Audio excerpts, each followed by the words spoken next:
ดูครับวันนี้เข้าไปน้ำตกได้ไหมครับทางไหนครับอีก300 เมตรเลี้ยวซ้ายยังกระตุกกระตักรถเตี้ยด้วยได้ ครับ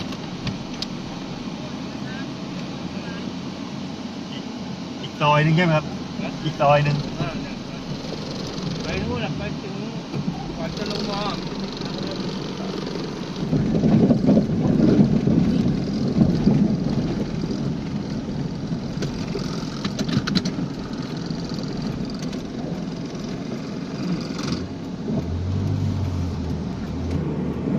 มีป้ายให้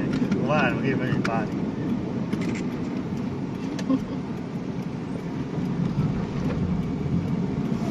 นี่หลีจะหลอกฉันเลี้ยวซ้าย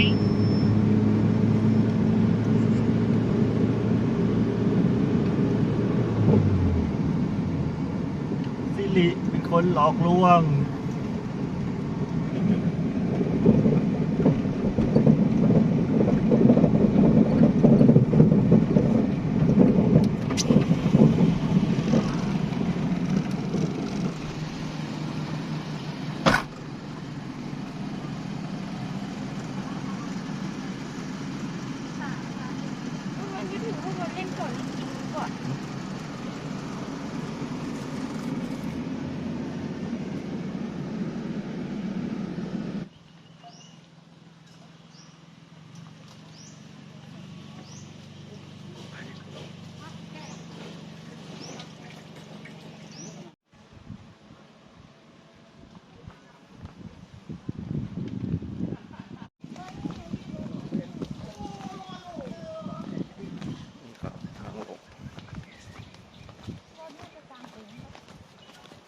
ใช่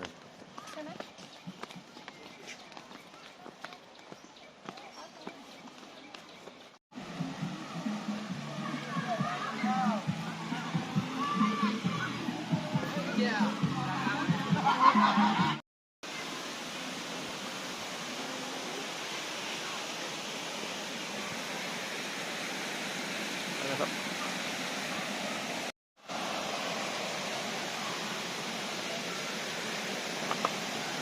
นี่ก็เดินดีนะครับไม่ใช่โอ้ย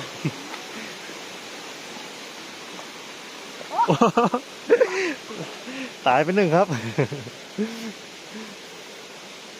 เดินไม่ดูทางว่าครับทิ้งหลักฐานไปแล้ว1 ศพ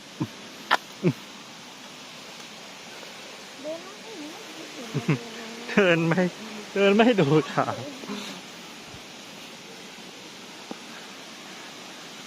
บนนี้ไปอีกได้เหรอไปอีกได้นี่ว่าเฮ้ยมันก็ดีว่ะกางเต็นท์บริเวณนี้เหมาะการกางเต็นท์มากเลยครับแต่ไฟฟ้ายังไม่ถึงนะครับ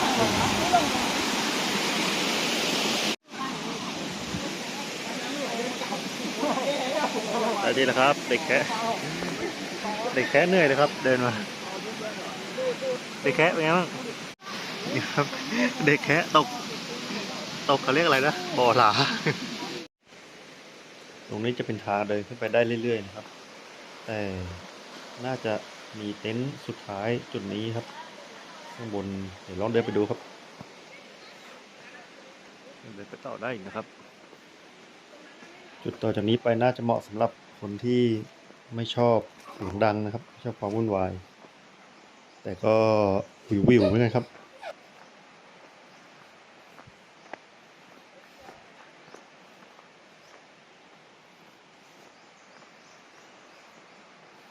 เครื่องบนนี้น่าจะไม่มีคนแล้วไปดูอีกหน่อย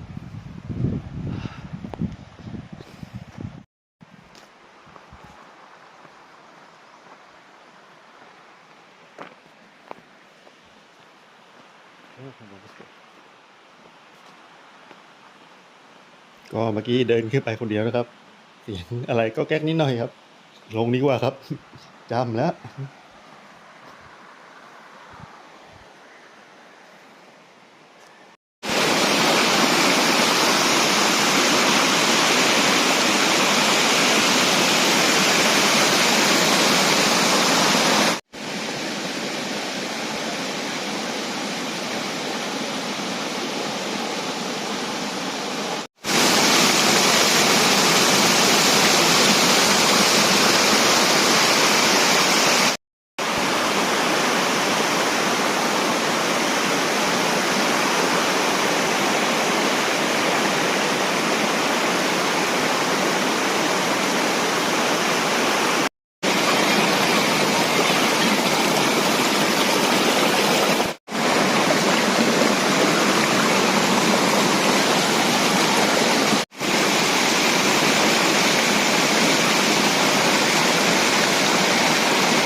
ดีมากนะครับมันตกแต่งเป็นตัวเป็นชั้น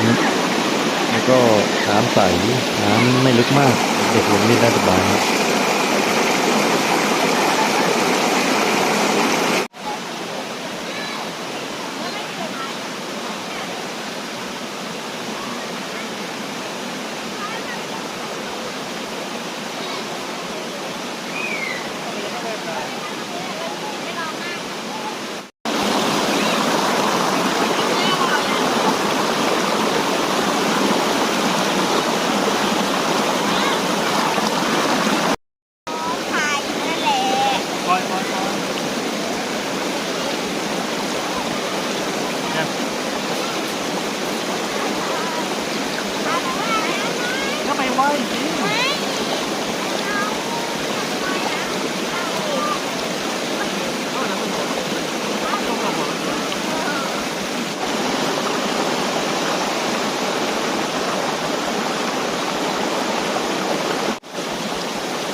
2อ่ะ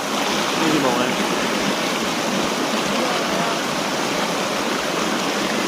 5 โมงบ่าย 3ก็ได้มั้งถ้าบ่าย 2ไหมคนเริ่มเยอะ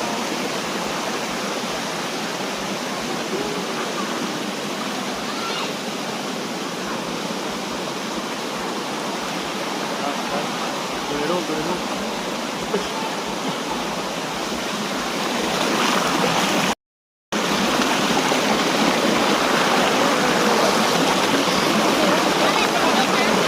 ็เล่นอยู่ก็ไปเล่นโอ้โหนี่เอามาแล้วอย่างนี้นะที่หลังก็ชวนอ้วนมาด้วยอ้วนนะอ้วนได้เล่นกับเพื่อนกลับบ้านเรียกบ้านกลับบ้าน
ดีกว่าดีกว่าที่อื่นนะ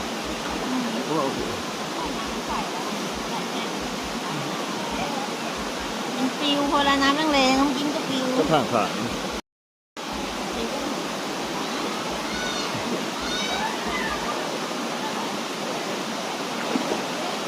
เฮ้ยโอ้ยก่อน กระโดดน้ำแล้วก็จามอ่ะจามแบบนี้นะ กระโดดตรงนี้ ไม่มีแรง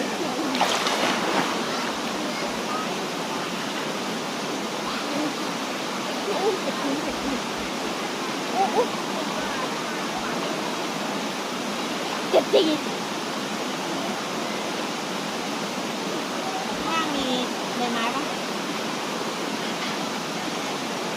มีแต่หินโอ้